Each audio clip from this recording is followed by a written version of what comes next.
I don't think I've ever seen Nico Hiraga in a movie without his skateboard, and the Max original Sweethearts, it doesn't break that streak.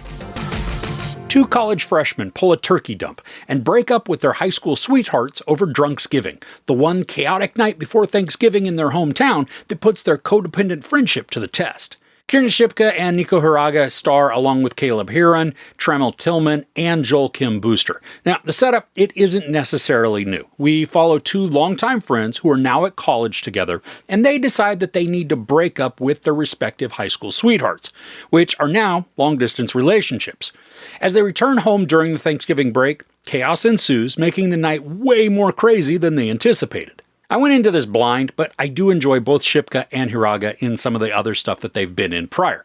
But not knowing what to expect, I found myself laughing out loud many times throughout, thanks to some relatable dialogue that's a mixture of heart and witty sarcasm. The connection between Shipka and Hiraga is wonderful to watch because their quips back and forth ring of two best friends who know each other deeply and can basically finish each other's sentences, which then adds to the humor because the dialogue delivery, it's fast-paced, exactly how it would be between two great friends. That's something the entire story displays. It's like the internet was mined for all of the clever and snarky retorts and then included them at the appropriate times within the dialogue. So almost every character gets the opportunity to showcase cynically droll humor. Now, it does kind of make it sound like it's just a random collection of sarcastic remarks. The writing, it's actually smart, using expressions that just a lot of us would use, or at least think, in our internal dialogue. Maybe it's just me, though, and I'm a bit off in the head. I don't know, we'll see. But either way, Shipka and Hiraga also share a lot of charisma when they're on screen, both together and separately, even though in this, they're rarely ever apart. Hiraga, because of how his character is established, he's automatically more likable and inviting. He's super nice, to a fault, but it makes him charming and endearing almost instantly. Now Shipka, she's a little more standoffish. Because of some character moments, she's more guarded. But because of this, too, her reactions to normal interactions, they're skewed, and then hilarious because of how she interprets things. She is also an endearing character, but not in the instantly appealing way that Hiraga is. But I do appreciate how funny Shipka can be. I mean, she was great in Totally Killer, and in her small scene within Longlegs. I mean, she was just eerily comical there. Here, she continues with a natural, inherently funny delivery. Now, in addition to their dynamic is Caleb Hearon playing Palmer, the third in their best friend triad. Now, Palmer, at first, it was a bit much, being just a little self-absorbed and needy. There was also this moment or two in the first part of the story that I was wondering if he was even a necessary element within the storytelling. He really is, though. Palmer's story fits perfectly within the entire theme of the movie, where the characters are pursuing what they believe will make them happier and benefit them in the long run. They're lonely, or at least feel as if they're missing out on opportunities, and it's best illustrated through the madness of Palmer's Thanksgiving Eve night. The moments he's embroiled in are situational, but still hilarious, especially when he's tasked with corralling Shipka and Hiraga's partners. I mean, some of it is physical humor, but it's really the dialogue that sells the comedy, creating a ton of chuckle-worthy sequences. Now, some of this scene does feel like it's extended longer than needed, but because of the line delivery by Hearon, I didn't mind that the scene lasted longer than it maybe should have.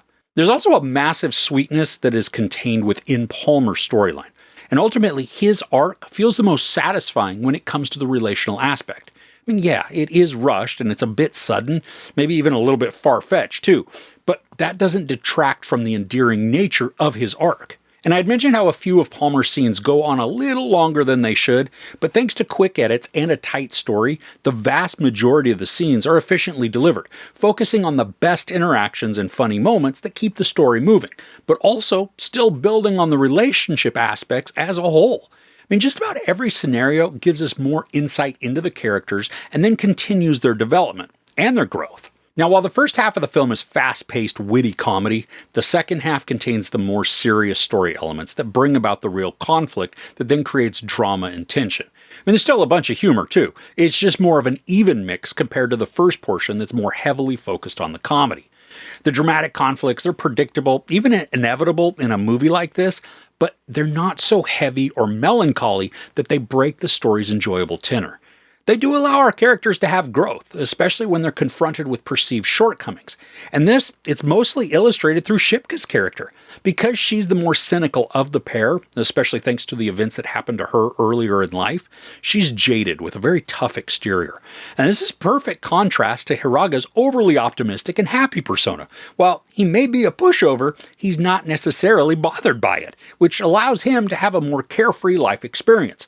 But he's still in tune enough to recognize that changes do need to be made in his relationships. The conflict the characters experience, it's thankfully not drawn out or overly explosive. I mean, there are some heated and pointed conversations that twinge of realness.